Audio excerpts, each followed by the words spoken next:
And rotational motion. और इसमें सबसे पहला जो पॉइंट है वो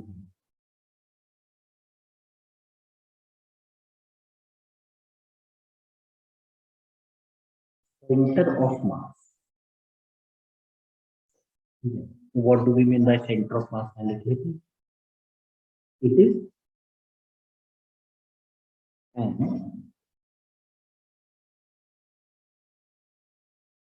imaginary point at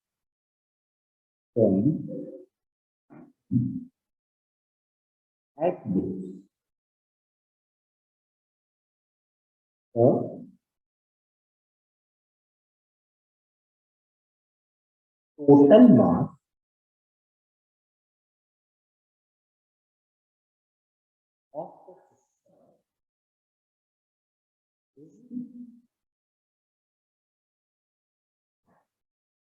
assumed concentrated. This is an imaginary point at which the total mass of the system is assumed to be concentrated. जैसे कि यहाँ पे हम देख लेते हैं,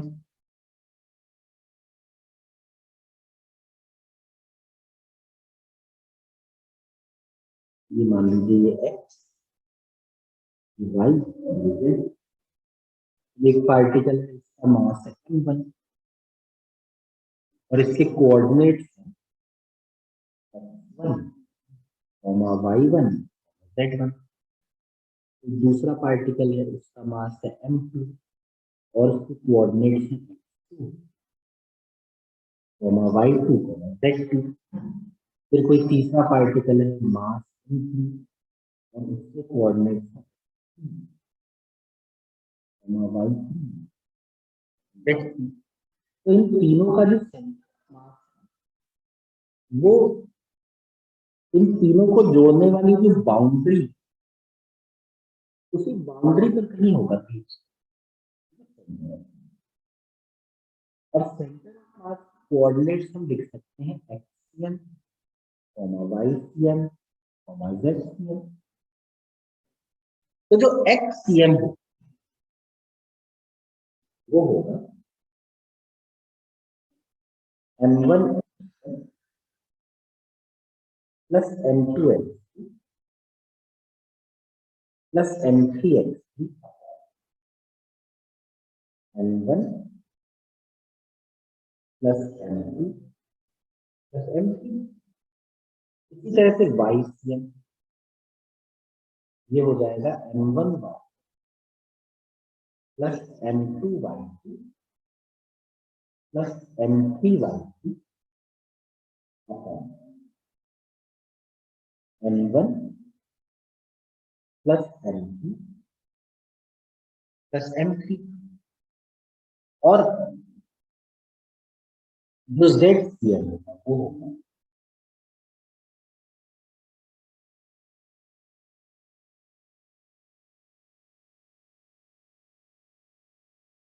अपॉन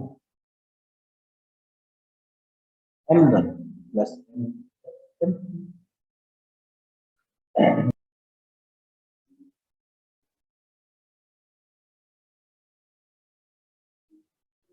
ये 1 kg, 2 kg, 5 kg और 7, ये 4 पार्टिकल रखे और ये चारों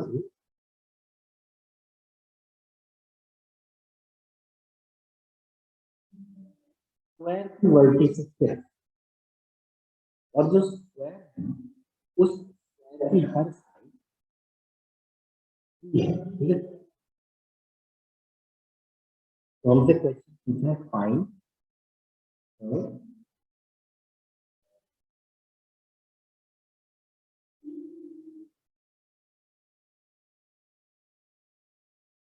कोऑर्डिनेट्स सेंटर ऑफ मास।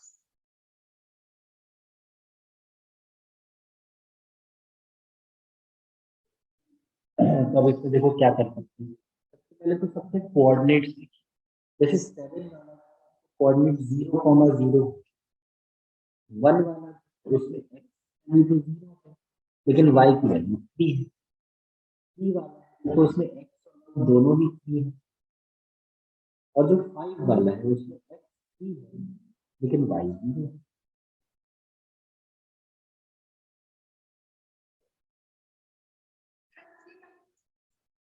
समझा रहे हैं? x ये कितना है, 1 m1 1 into 0 plus 3 into 3 plus 5 into 3 plus 7 into 0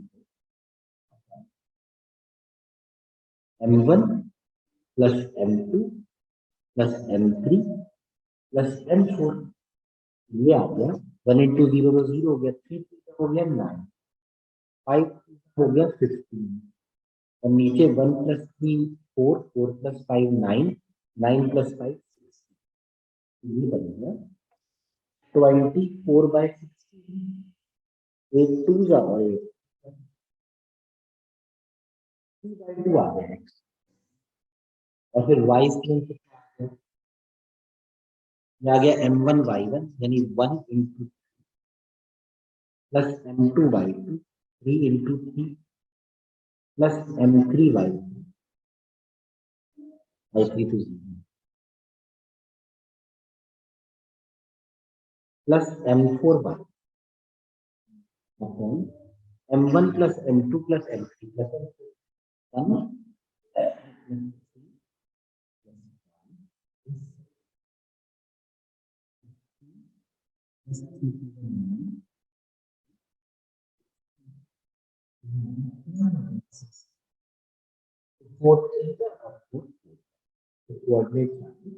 1.5 0.75,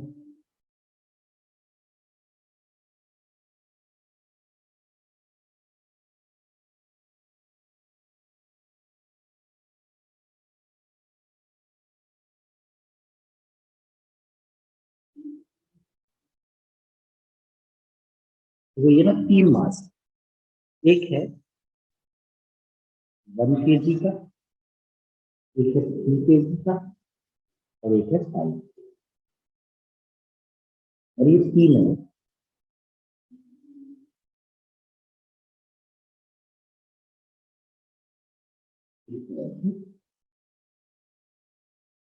तीन वर्ड है, और ये जो ट्राइंगल है ना हर साइड 4 मीटर के बराबर। तो क्वेश्चन पूछा है फाइंड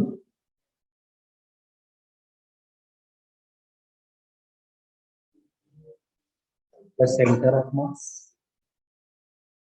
क्या होंगे 0,0,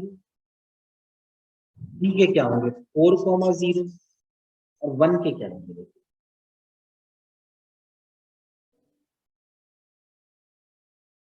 4 का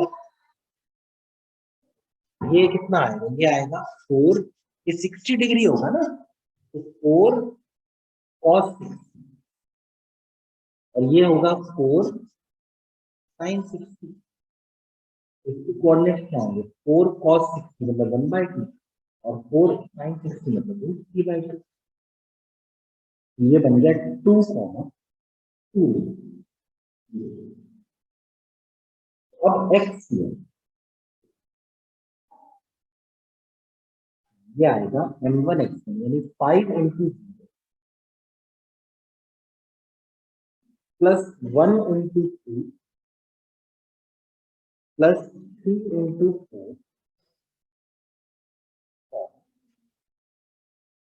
5 प्लस 1 प्लस x ये आ गया 2 प्लस 12 14 है ना, सही बात है, ये तो ये आ गया y स्क्वायर देखो 5/0 5 into 0 plus 1 into 2√3 plus 3 into 5 plus 1 plus, तो 2√3 ऊपर आ गया और 9 इंटू, है ना, तो इसके कोऑर्डिनेट्स आ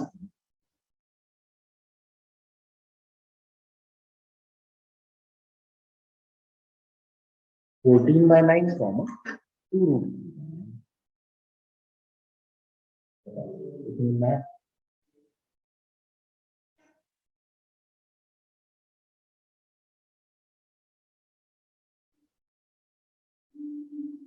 अब ये तो खैर पार्टिकल्स की बात है। कई बार क्या होता है, पार्टिकल्स के अलावा और कई चीजें होती है, जैसे rod, ring, disc, hollow sphere, solid sphere, है ना। तो अगर मान लो जैसे अलग अलग तरह के सवाल, मान लो कि आपको ऐसा क्वेश्चन मिले जिसमें रॉड या रिंग भी, अब ऐसे सवालों में क्या होता है, रॉड है या रिंग है, इनके पास सिर्फ लेंथ है। तो रॉड या रिंग के लिए जो मास वो एक्चुअली लेंथ पर ही डिपेंड करता है। तो अब जैसे प्रोपोर्शनलिटी साइन को हटाए तो एक हमें कांस्टेंट मिलता है लैम्डा। यहाँ पर ये लैम्डा को आप लिख सकते हैं ना, m upon n। This lambda is called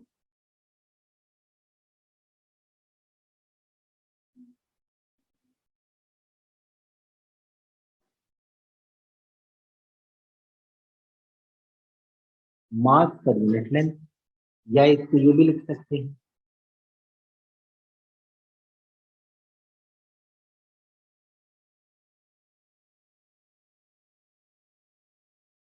linear mass density. अच्छा, यूनिट ये है केजी पर मीटर। कई बार इस लैम्डा को ये भी लिखते हैं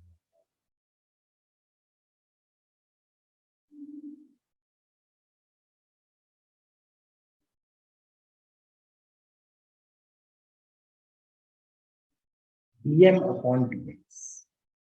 तो कभी आपको ऐसा लगे ना कि रॉड का सवाल है, रिंग का सवाल है, तो मास लेंथ पे डिपेंड करता है। तो जैसे एक्सीएम को लिखते थे ना पहले, m1 x1 plus m2 x2 upon m1 plus m, इसकी जगह हम लिख सकते हैं L1 प्लस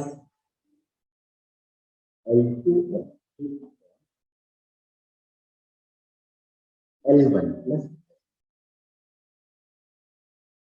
ये आ जाएगा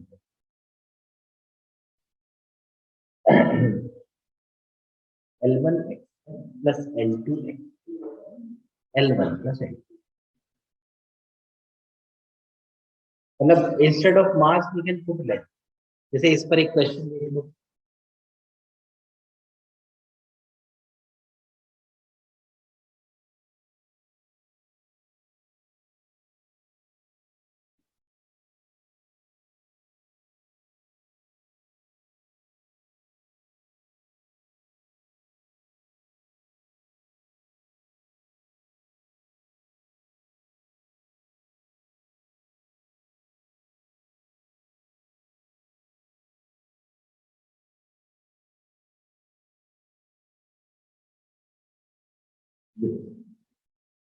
ये दो रॉड है, एक की लेंथ L है और दूसरे की लेंथ 2 है।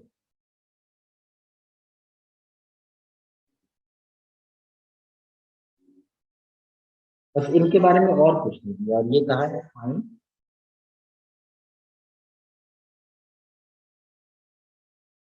Centre of mass.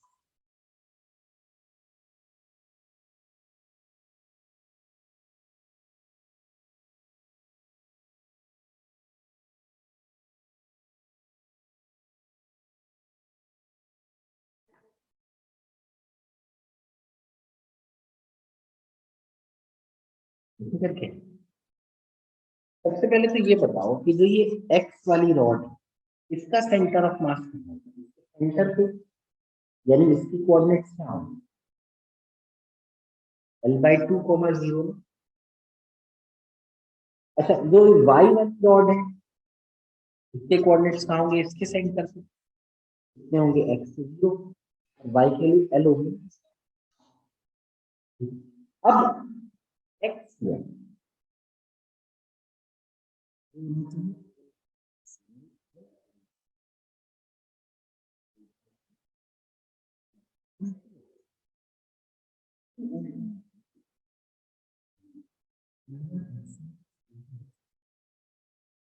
L1 plus L2। ऊपर कितना आया L²/2 आया और L+2L मिला के नीचे 3L आ गया, तो कितना आ गया L/6। इसी तरह से y से देखो कितना आया L1/y1, तो L इंटू तो y 0 है, L2/y2 अपॉन L1, ये ऊपर आ गया 2L², नीचे आ गया 3L, ये क्या है L/6 2L/3। प्लेट, अब आप कभी देखिए जैसे हमारे घर में प्लेट है तो उसकी थिकनेस तो बहुत नेग्लिजिबल है, मेनली उसके पास एरिया है सरफेस। तो डिस्क या प्लेट जो है इन केसेस में mass is actually directly proportional to area the surface area. तो हम इस प्रोपोर्शनैलिटी साइन को अगर हटाएंगे तो हमें एक कांस्टेंट मिलता है सिग्मा। सिग्मा को हम ये लिख सकते हैं ना, है ना, इसको हम ये भी लिख सकते हैं, देखो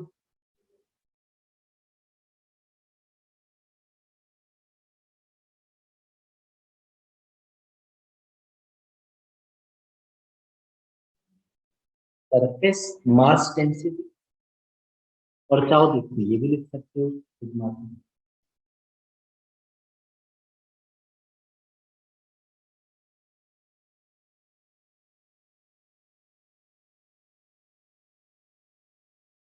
dm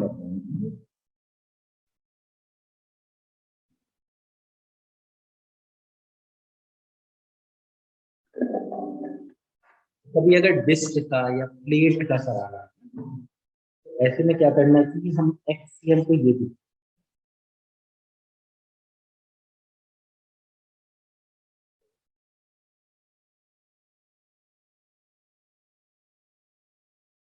ये A1x1 plus A2x2 upon A1 plus,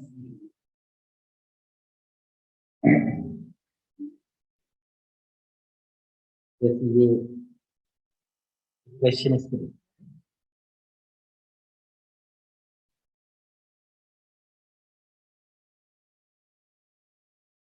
वो ये एक डिस्क,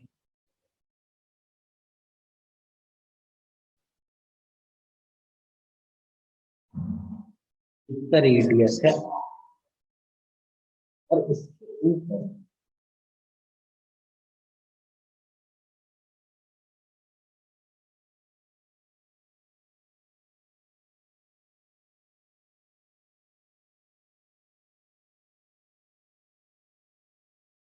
और डिस्क रखी है और इस डिस्क का रेडियस एक डिस्क रखी, उसके ऊपर एक और डिस्क रखी, और ये हमारा ओरिजिन है।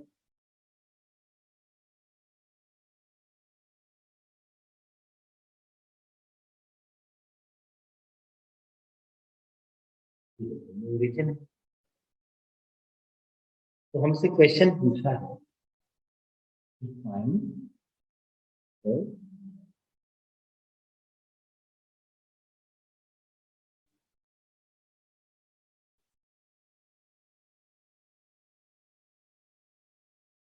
कोऑर्डिनेट्स ऑफ सेंटर ऑफ, ये बताओ कि ये जो बड़ा ऑब्जेक्ट है इसका एरिया क्या है?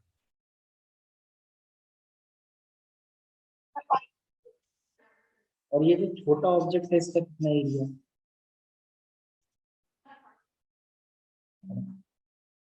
अब ये जो है जो 0,0 है जो बड़ी डिस्क का सेंटर, और छोटी डिस्क का जो सेंटर, इसके लिए x की वैल्यू r/2 है, y की वैल्यू 0 है।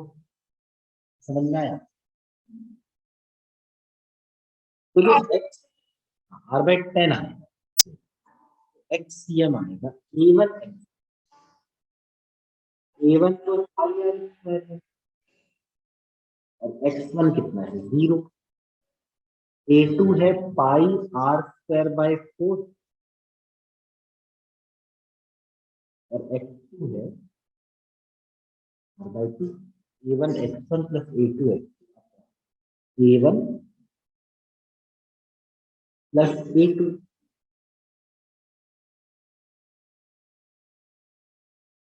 ये बन गया, ये ऊपर वाला तो पाई आर स्क्वायर इंटू 0 तो 0 हो गया।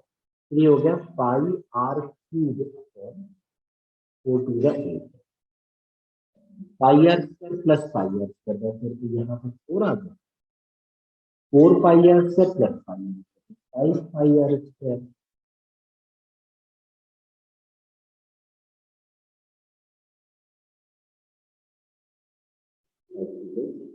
Are by 10।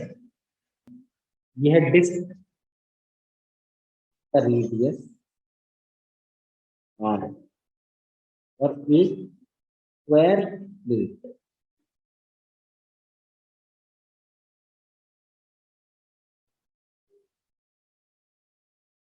ऐसे रखती है।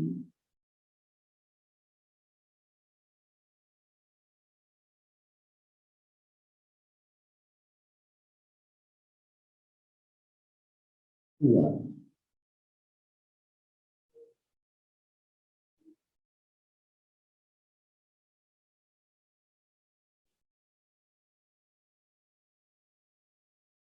है origin.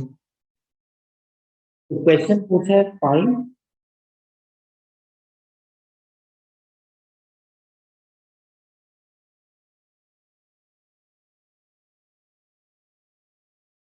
Coordinates of centre of.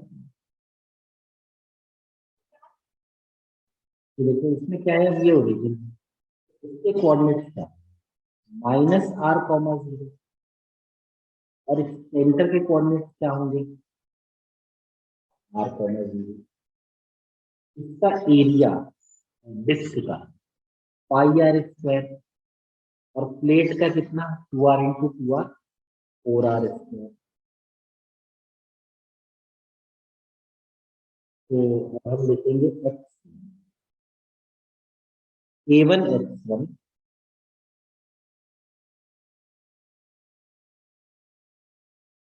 Plus A2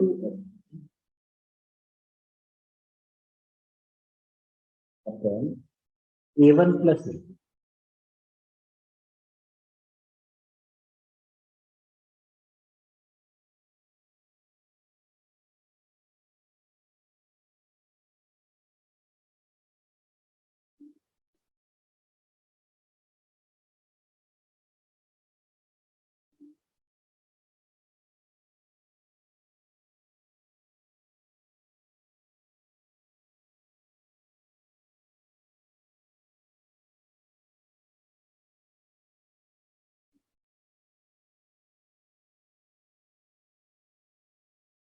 ये आ गया देखो।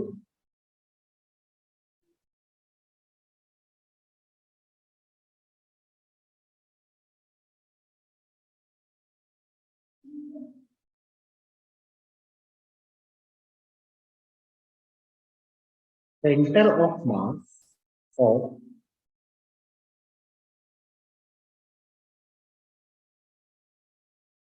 डिफरेंट अलग अलग ऑब्जेक्ट का सेंटर ऑफ मास। जैसे अब जैसे पूरे ऑब्जेक्ट का लेने में कोई वो नहीं है फायदा, क्योंकि अब जैसे रिंग है तो रिंग का सेंटर ऑफ मास तो उसके सेंटर पे ही होगा। तो हम लोग क्या करते हैं, हम लोग लेते हैं हाफ।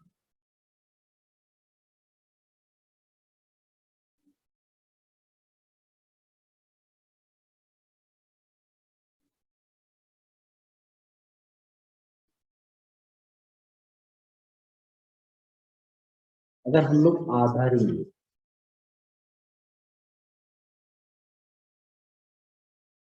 तो ये हुआ सेंटर ऑफ मास। ये तो सेंटर है पूरे रिंग का। जो इसका सेंटर ऑफ मास होगा ना, तो यहाँ कहीं होगा, वो इसको कितनी दूरी पे होगा 2r upon pi 2r upon pi distance. आधी रिंग का centre of mass geometrical centre से 2r/5, ये 1 मिनट।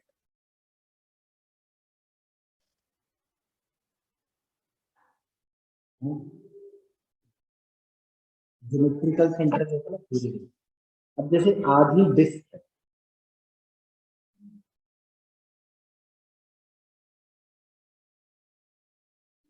ये तो पूरी डिस्क का सेंटर होता है, इसमें आधी डिस्क का जो सेंटर ऑफ मास है वो इसके 4r/3 इतने डिस्टेंस ऊपर रहता है, 4r/3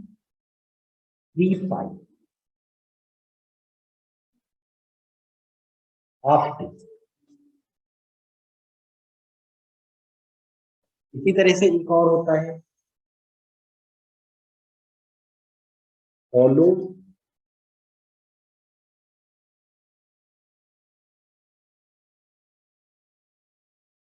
हेमिस्फीयर। स्फीयर पूरा, हेमिस्फीयर आधा।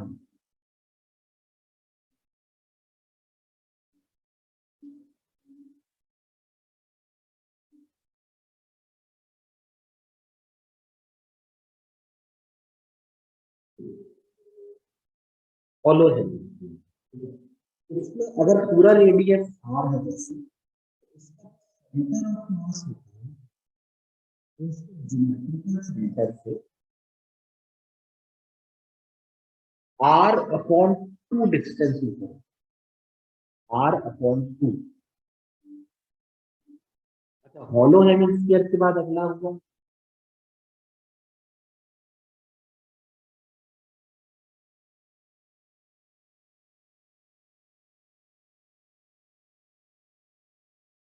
Solid hemisphere.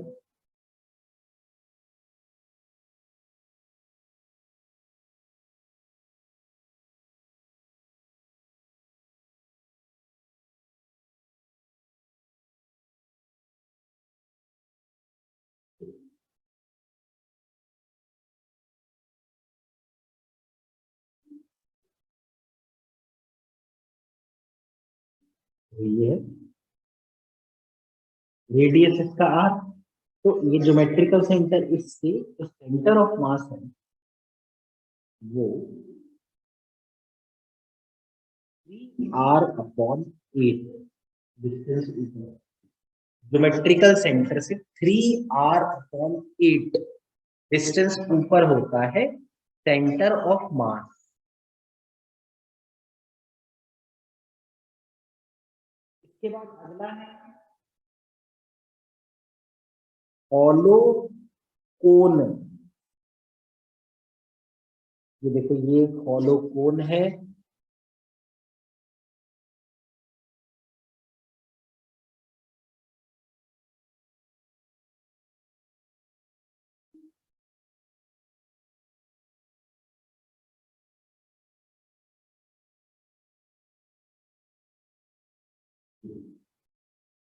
इस कोन की हाइट मान लो h,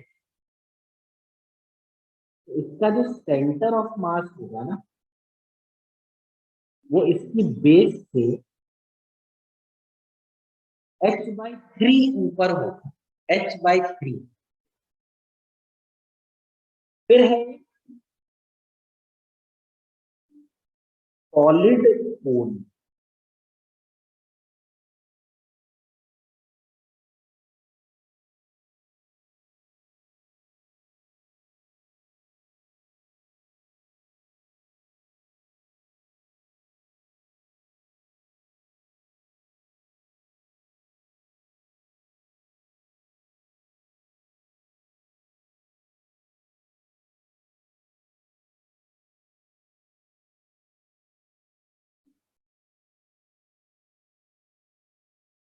इसकी हाइट अगर h,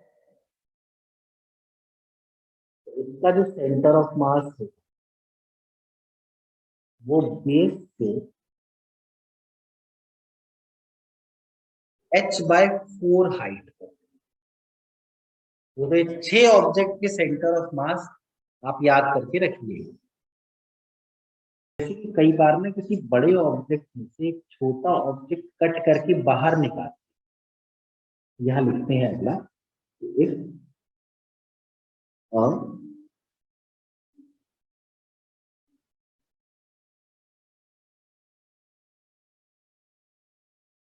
smaller object is removed from a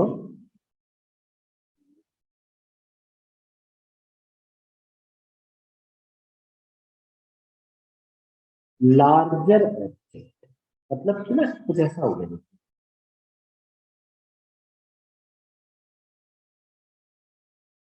कोई इस तरह का बड़ा ऑब्जेक्ट,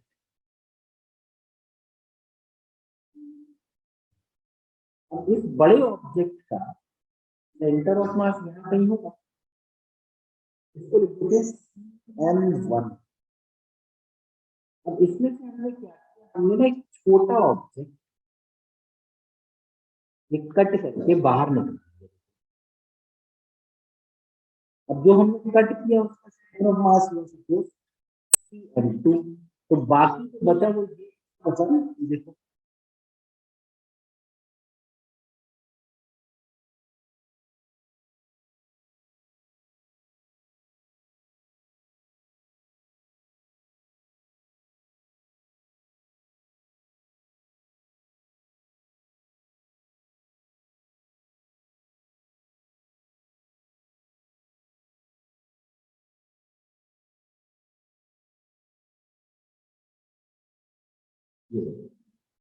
ये जो येलो कलर मैंने शेडिंग करी वही बता, उस हिस्से का सेंटर मास कहाँ है? उस हिस्से का सेंटर ऑफ मास में इन इन दोनों सेंटर ऑफ मास को जोड़ने वाली लाइन पर पीछे की तरफ यहाँ कहीं लाइन सी एम में, मतलब क्या होता है हम यहाँ लिख देते हैं कि centre of mass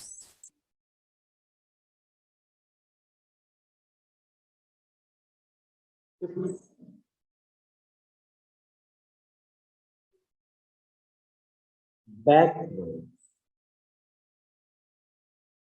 along the line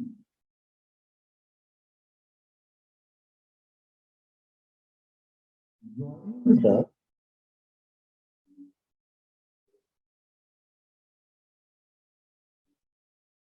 two centers. Center of mass shifts back along the line joining the two centers.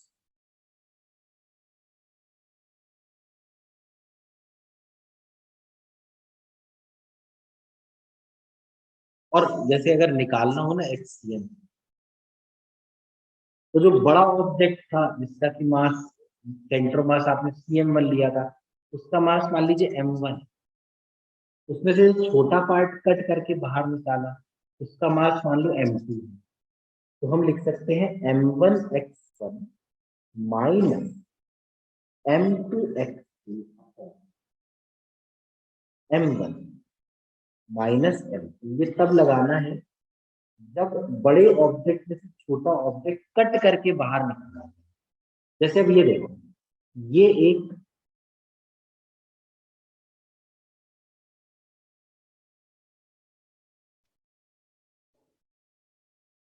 हाँ ये नेट वाला है। अब देखो जैसे ये एक डिस्क है, मतलब स्क्वायर प्लेट है ये, इसका सेंटर ऑफ मास यहाँ होगा। अब इसमें ये इतना हिस्सा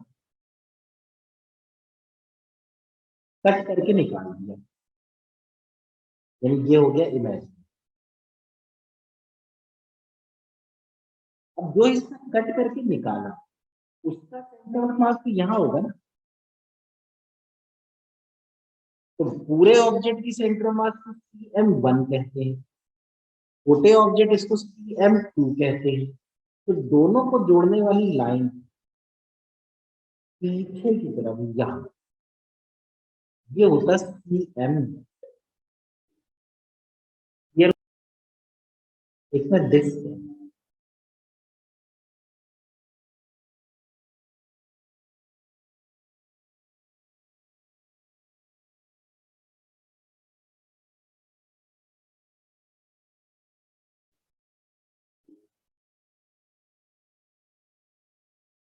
डिस्क इसका रेडियस,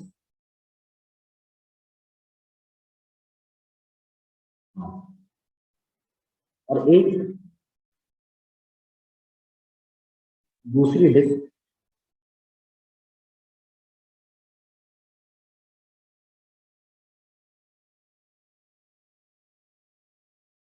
मुझे कट करके हटा दी।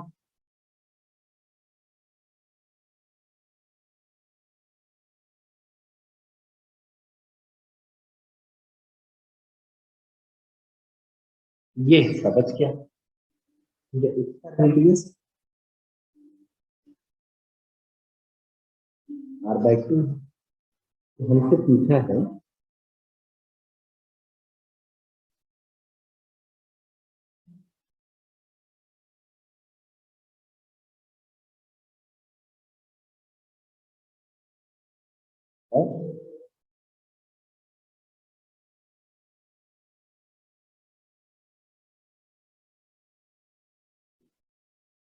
Remaining part,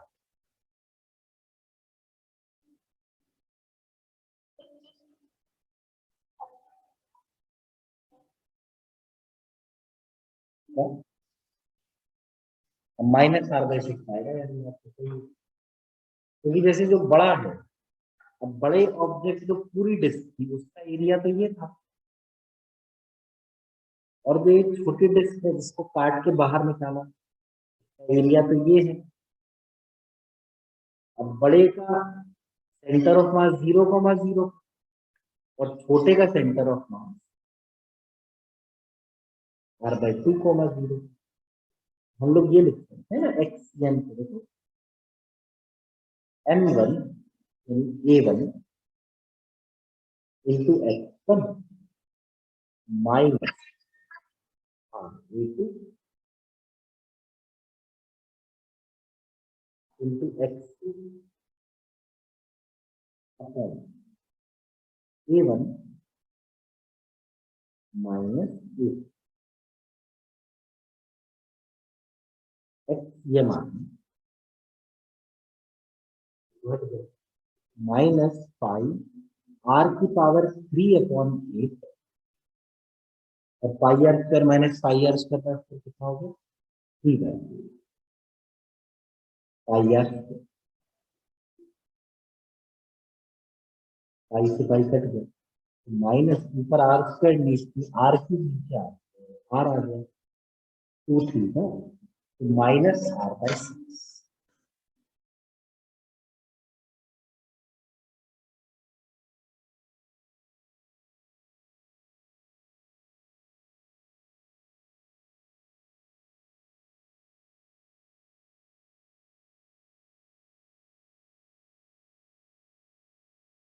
motion of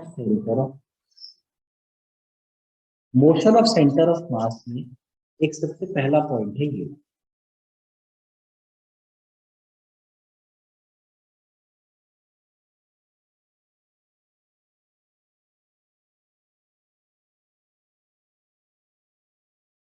displacement of centre of, suppose एक ये और एक दो पार्टिकल, इन दोनों का जो सेंटर ऑफ मास है यहाँ पे होना चाहिए, दोनों को जोड़ने वाली लाइन की।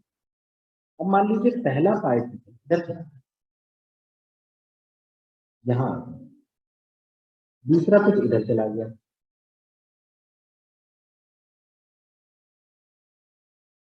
अब दोनों को जोड़ने वाली लाइन ये हो गई, सेंटर ऑफ मास यहाँ, मतलब आप देखिए पहला और दूसरा पार्टिकल जब चले तो सेंटर ऑफ मास भी तो चला, सेंटर ऑफ मास भी चला, तो अब सेंटर ऑफ मास का डिस्प्लेसमेंट हमें पता है, तो डेल्टा एक्स यानी displacement of centre of mass along the x axis, ये होगा m1 into delta x1 plus m2 into delta x2 upon ये जो है ना, ये है सिर्फ x है। इसी तरह से अगर डेल्टा वाई तो वो होगा m1 into delta y1 plus m2 into delta y2 upon, मतलब अगर y के अलोंग डिस्प्लेसमेंट निकाल, देखो इसको डेल्टा x और डेल्टा y,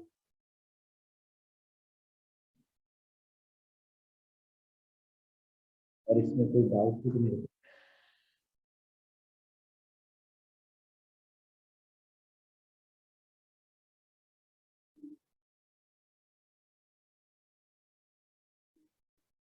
है।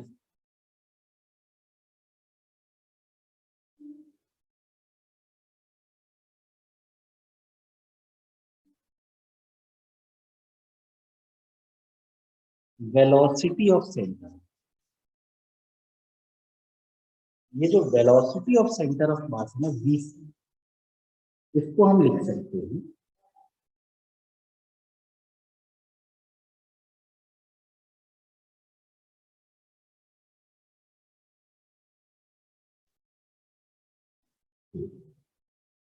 ये तो खैर सीधा ही फॉर्मूला है, इसमें तो कुछ मेरे ख्याल में समझाने की जरूरत नहीं है। m1 v1 plus m2 v2 m2, इसी तरह से अगर मान लो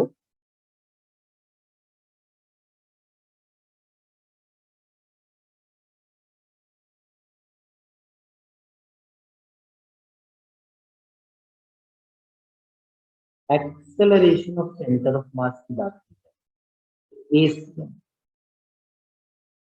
ये होगा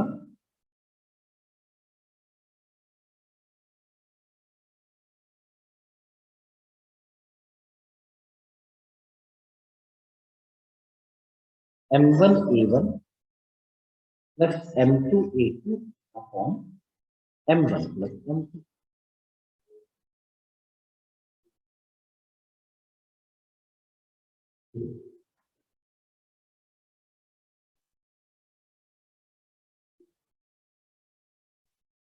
एक 10 की 20 की, पहले वाले को x के अलाउंग 2 सेंटीमीटर चलाया गया, तो और सेंटर ऑफ मास पोजीशन ये डेल्टा x होता है v1 into delta plus v2 into delta v1 plus delta x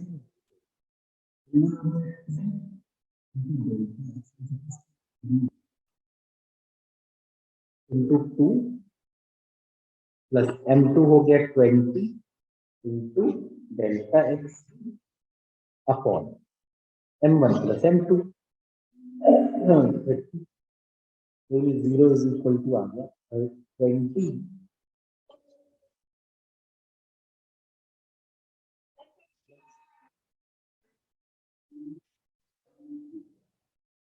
delta minus इसका मतलब ये है कि को इस तरफ ले जाएगा 2 सेंटीमीटर, तो जो 20 के इसको इधर ले जाना है। एक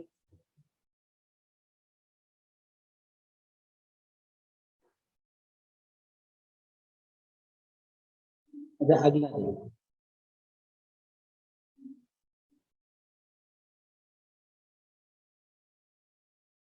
एक है 10 के, they are placed along the vertical line,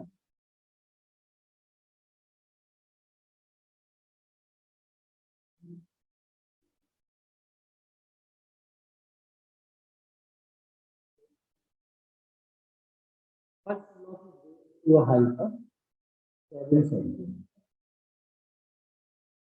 second को कितना लेना है पता नहीं है, डेल्टा वाई 2, ताकि जो सेंटर ऑफ मास है वो भी 1 सेंटीमीटर, अपन लिख सकते हैं delta Y 1 equal to m1 into delta Y 1 plus m2 into delta Y 2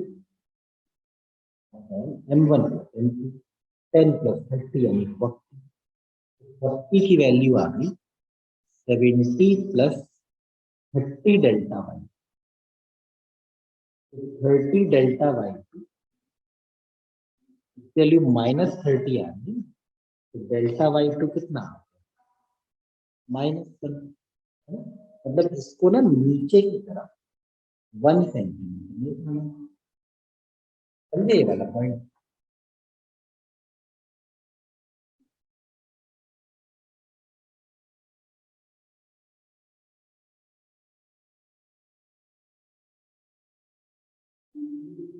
तो ये कंपोनेंट लेना, इसमें सबसे पहले तो कंपोनेंट लेना ना, जैसे ये 1.5 है, इसका इधर 1.5 cos 37 और एक इधर आया 1.5 sin 37। 1.2 वाले के लिए तो कुछ नहीं लेना क्योंकि already it is along Y axis only. 1.5 1 है, कितना 1 cos 37 और 1 sin 37। फिर 0.5 वाला तो एज इट इज है, और ये 2 वाले का इधर आ जाएगा 2 cos 37 और इधर 2 sin 37। ये m1v1 plus m2v2 plus m3v3 ऐसे करना पड़ेगा। तो अब जैसे 1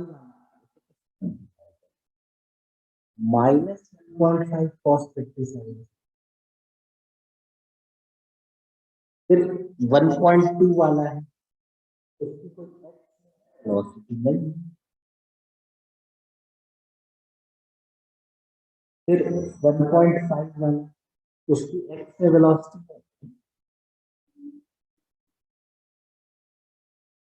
फिर है 0.5 वाला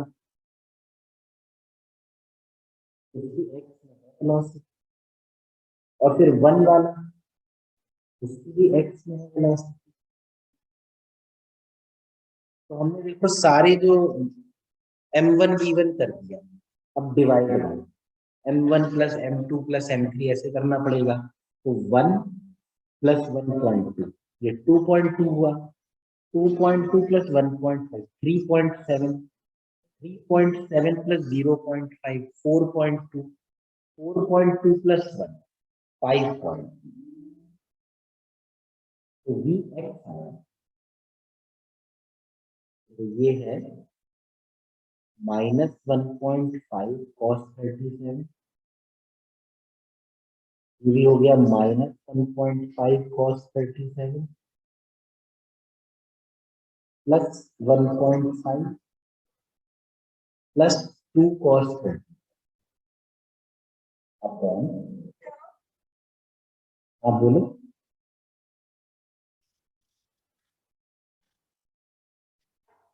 नहीं नहीं, तो ये 2 cos 37 और ये देखो -3 cos 37, तो 2 cos 37 और -3 cos 37, ये तो 1.5 -1 cos 37 अपॉन 5, तो we x 1.5 minus 1 cos 37, cos 37 कितना होता है 4/5 होता है ना, तो 4/5 0.8 होता है, तो 1.5 माइनस 0.8 ये हो गया 0.7 अपॉन 5.2, यानी कि ये तो 7/52 है।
आउट।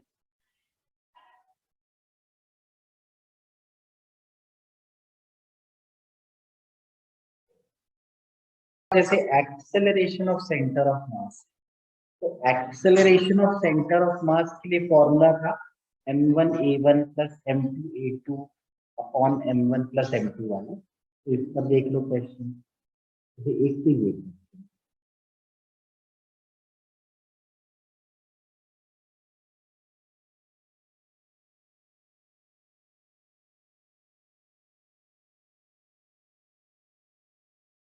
एक 4 kg का पार्टिकल है और ये एक 6 kg, फुली मासलेस है। तो क्वेश्चन हमसे पूछते हैं कि फाइंड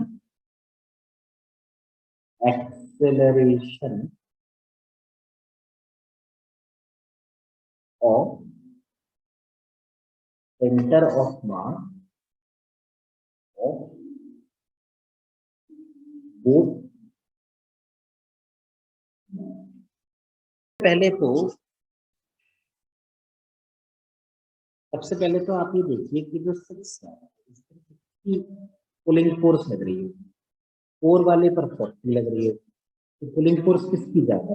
ऑब्वियसली 60 वाले की है ना। तो we can write that 60 minus 40 is the net pulling force, it is equal to total mass into acceleration. So 20 is equal to 10 into 8. A की वैल्यू 2 आ गई। इसका मतलब ये 6 वाला नीचे जा रहा है 2 से और 4 वाला ऊपर जा रहा है 2 से। अब सेंटर ऑफ मास का एक्सीलरेशन होना चाहिए m1a1 plus m2a2 upon m1 plus m2। तो m1 into a1 plus m2 into a2 upon m1 plus m2। 8 minus 12 upon 12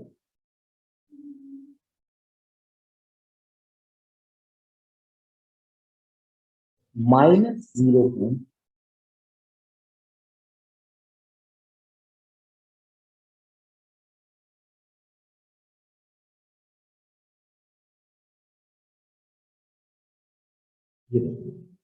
ये 4 kg था और ये फ्रिक्शन तो कहीं है नहीं, बस वही पूछा है फाइंड इस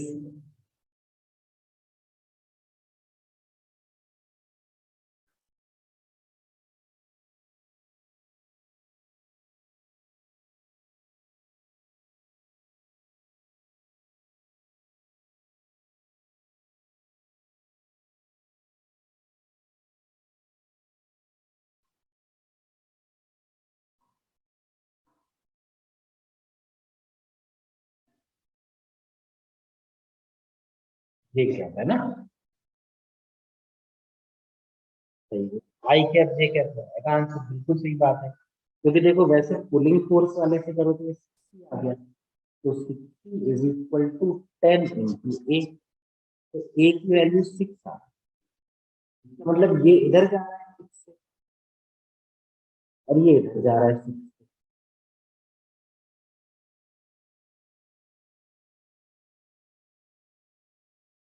तो ए सी अगर एक्स की अलॉन्ग देखा जाए तो वैसे भी लिख सकते हो, देखो m1 into a1 plus m2 into a2 upon m1 plus m2।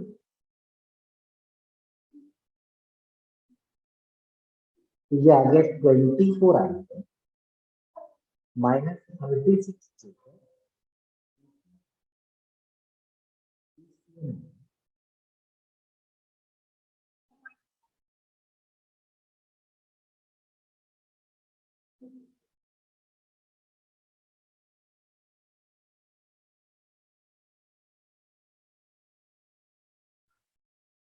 System of particle,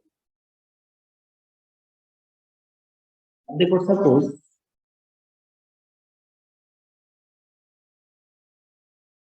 4 particle है, एक का मास है m1, M2, M3 और M4, और ये 4 वन एक दूसरे पर फोर्स लगा।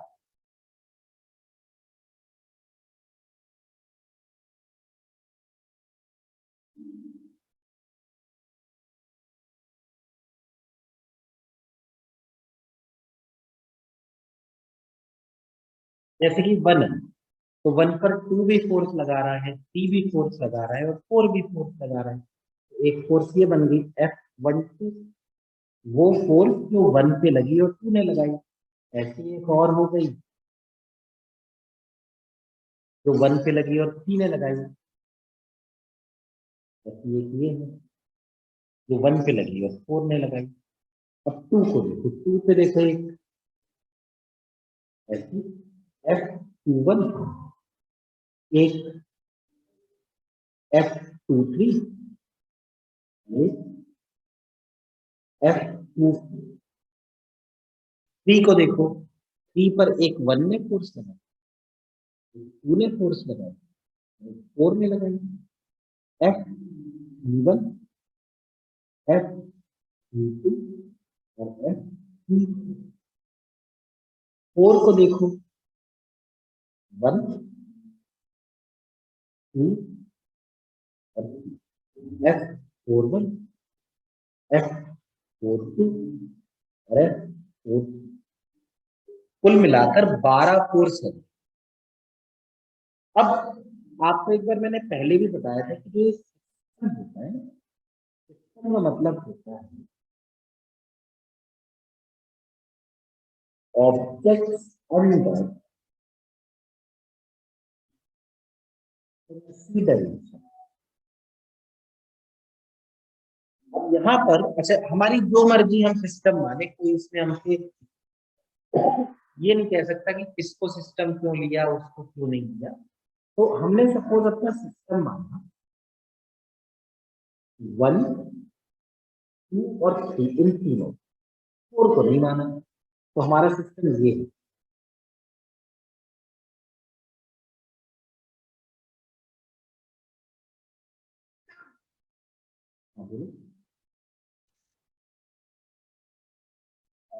तीन लिया, तो अब जैसे फर्स्ट पार्टिकल पे, फर्स्ट पार्टिकल पे 3 फोर्स है, F12, F13 और F14। This is the net force acting on the first particle. इसको हम ये लिख सकते हैं ना, मास of the first particle into acceleration of the first particle। ऐसे ही अगर हम सेकंड पार्टिकल को देखें, ये जो सेकंड पार्टिकल है, इस पे देखो F21 plus F23 plus F24, ये हो गया mass of the second particle into acceleration of the second particle. Third को देखिए, F31 plus F32 plus F34, ये हो गया mass of the third particle into acceleration of the third particle. लेकिन ये ना हमने न्यूटन लॉ ही लगाया, F equal to ma Newton का ही होता है, लेकिन हमने ये इंडिविजुअल इंडिविजुअल लगाया है। अब अगर सपोज हम इन सबको ऐड करें, सपोज वी ऐड,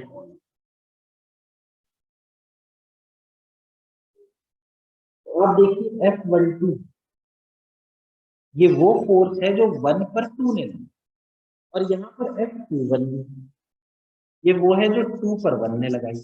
जब आप ऐड करेंगे तो ये तो इक्वल एंड अपोजिट है, कैंसिल करेंगे।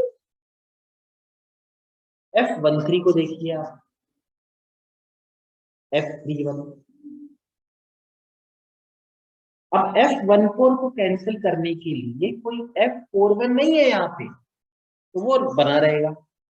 F23 को देखो और F32 देखो, ये भी कैंसिल हो जाएंगे। तो ये क्या बन जाएगा, F14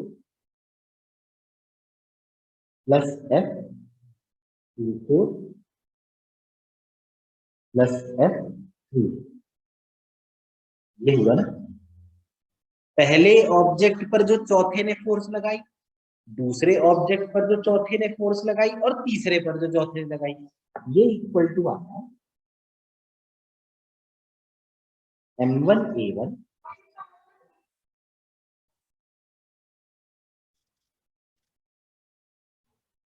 हाँ ये आ गया देखो। अब इस F14 F24 F34 को ये लिख सकते हैं ना अपन, F external equal to M1A1 plus M2A2 plus M3A। अब अगर हम चाहें तो दोनों M1 प्लस M2 इस M3 से डिवाइड करते हैं, M1 plus M2 plus M3। इससे क्या हुआ कि ये F एक्सटर्नल अपॉन, अब M1 plus M2 plus M3 मतलब total mass is equal to, और ये M1A1 plus M2A2 plus M3A3 upon M1 plus M2 plus M3, ये ACM आ गया। तो ये आ गया F external is equal to M into ACM।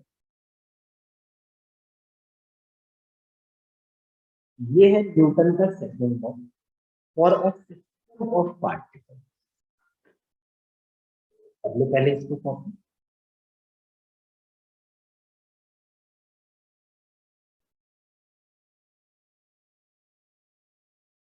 Only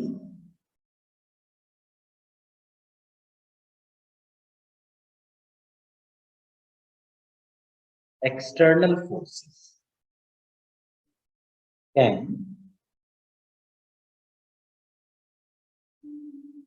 accelerate the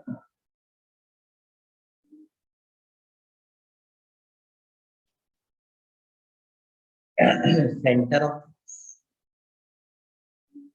Only external forces can accelerate the center of mass. मतलब अगर मान लीजिए जो एक्सटर्नल फोर्सेस उनका नेट जीरो होता है, तो उस केस में ये जो MECM ये भी जीरो हो जाएगा। इसका मतलब ACM जीरो हो जाएगा। तो अगर एक्सटर्नल फोर्स ना लगे, सेंटर ऑफ मास का एक्सेलरेशन कितना होता है, जीरो होता है ना। और अब आप आपने ये तो equation,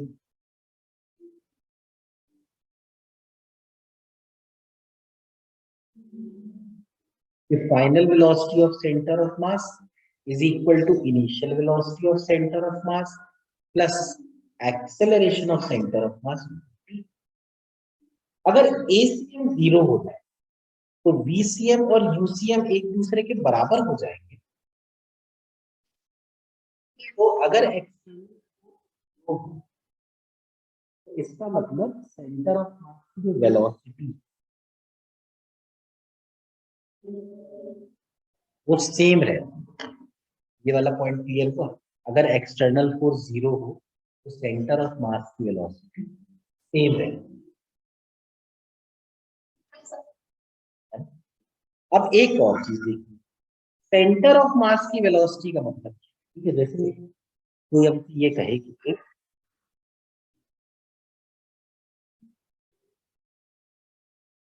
initial all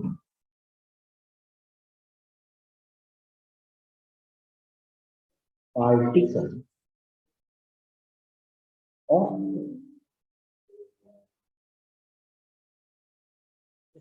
if initially all the particles of the system are at rest। मान लीजिए स्टार्टिंग में सारे पार्टिकल्स रेस्ट पर, तो ऐसे मान लीजिए तीन पार्टिकल्स थे ना, 1 2 3 सब रुके हुए, तो यू ये आना चाहिए m1 into zero plus m2 into zero plus m3 into zero upon m1 plus m2 plus m3, और ये तो पूरा जीरो ही होता है ना, तो इसका मतलब कि इनिशियल वेलोसिटी जीरो होनी चाहिए। और आप लोगों ने देखा होगा x equal to UT plus half AT square we.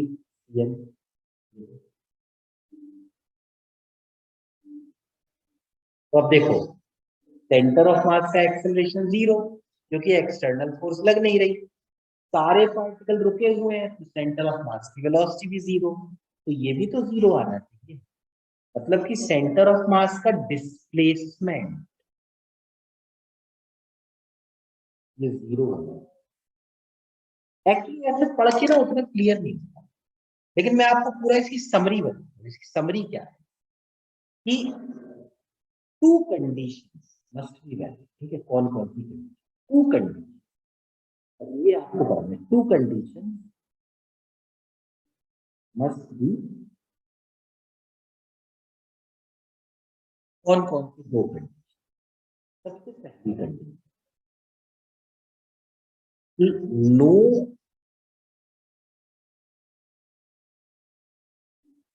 External force, ये सबसे पहली कंडीशन, कोई एक्सटर्नल फोर्स एक्ट ना। दूसरी कंडीशन, शुरू में सारे पार्टिकल रुके हुए, initial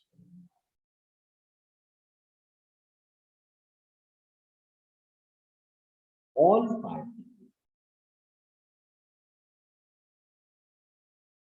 are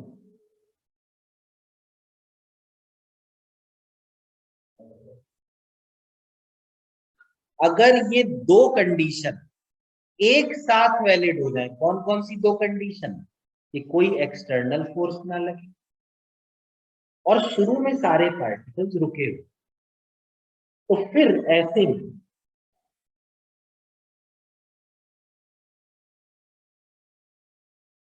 centre of mass will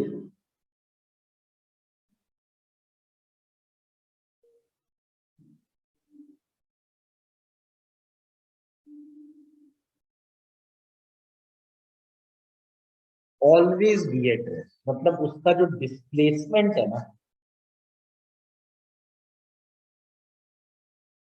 पर कौन सी दो कंडीशन वैलिड? कि कोई एक्सटर्नल फोर्स ना लगे, और दूसरा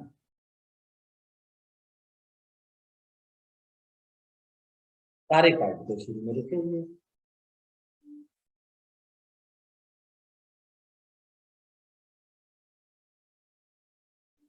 मान लो पार्टिकल m1 मास और एक दूसरा पार्टिकल, अब ये दोनों पार्टिकल मतलब इनके अलावा कोई और मास सपोज कहीं है ही नहीं, तो ये दोनों मास एक दूसरे पर ग्रेविटेशनल फोर्स लगाएंगे, है ना? ग्रेविटेशनल पहला वो दूसरे पे लगाएगा और दूसरे पे पहला, ऐसा होगा ना? लेकिन अगर आप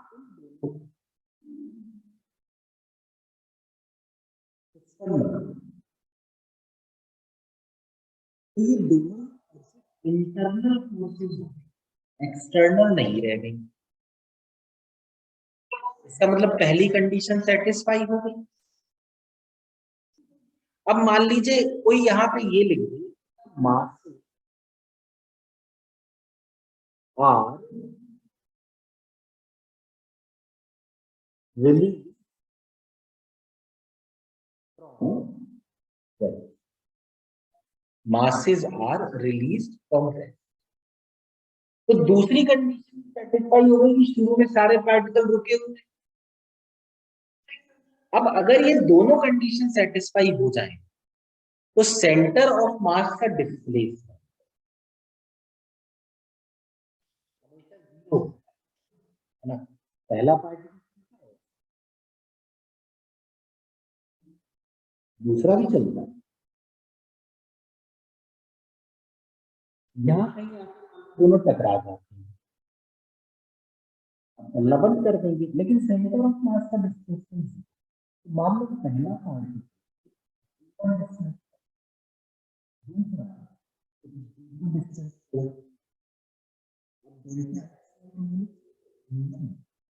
into plus one plus m2 into minus v2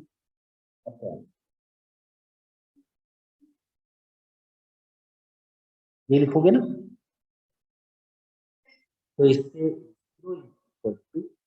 m1d1 minus m2d2, ये बन जाएगा m2d2 is equal to m1d1।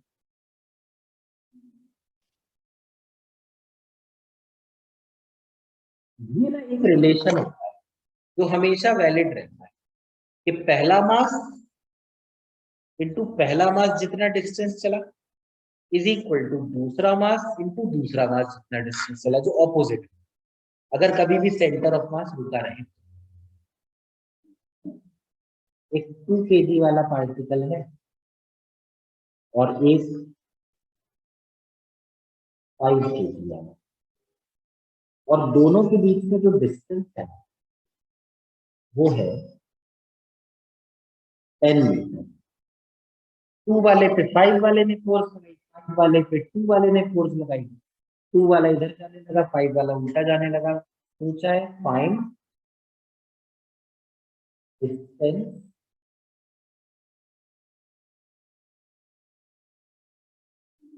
Moved by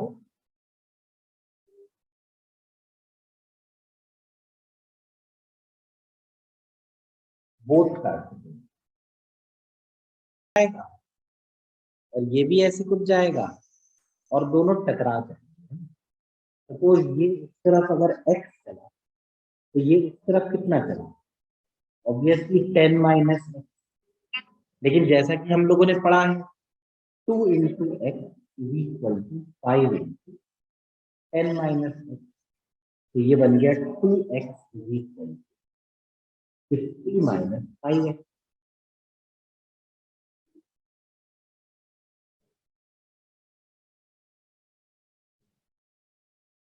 तो 7 7 का 49, तो 1 आ गया है ना, 7 बन गया, 7.1 हो गया। तो एक में चला इस तरफ 3.1 और दूसरा चला 2.9। सॉलिड स्फीयर जिसका रेडियस r है और मास m है, और एक दूसरा सॉलिड स्फीयर जिसका रेडियस 2r और मास 8 है।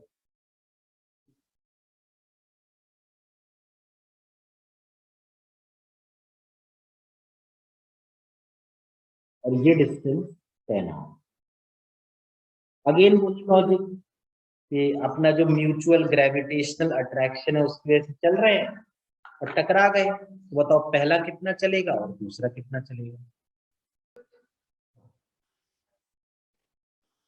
जैसे ये जैसे ये दोनों बाद में जब ऐसे, अभी तो इनकी centre to centre distance 10r, बाद में सेंटर टू सेंटर r और 2r मिलाकर 3r हो जाएगा, 3r। इसका मतलब कि पहले अगर 10r और बाद में 3r है, तो अगर x, तो दूसरा, क्योंकि दोनों मिलकर सिर्फ 7r चल रहा है ना, तो हम लिखते हैं